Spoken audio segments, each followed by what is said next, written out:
Hi guys, it's your Gemini here, Tarot Reader. So, tingnan natin kung ano ang reading mo for today. Just a reminder, this is a general reading. So, this may or may not resonate with you, so don't take it personally. This is just a guide.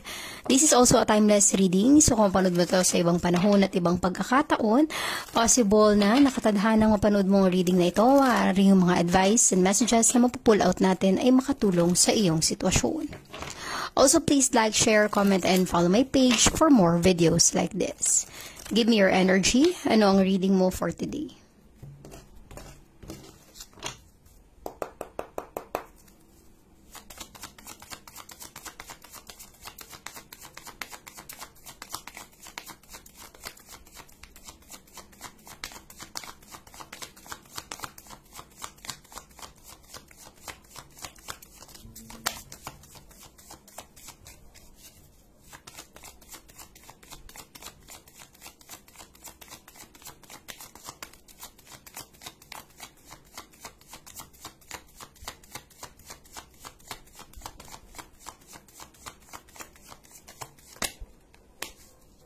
Okay. You have here the Seven of Pentacles, an earth sign. Maaaring iba sa inyo ay earth sign, Taurus, Virgo, and Capricorn, or posibleng connected ka with an earth sign energy.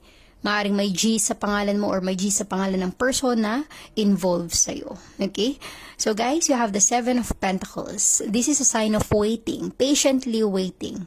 Matyagang nag-aantay, matyagang umaasa. Okay? Posibleng ang iba sa inyo guys, may inaantay sa iyong ininvest kasi Seven of Pentacles is all about money. Maaari meron kang investment na inaantay mo yung interest or outcome or magandang resulta. Para sa iba naman kung hindi ito particular sa money, maaaring promotion sa trabaho. Okay? Posible rin na approval ng iyong visa.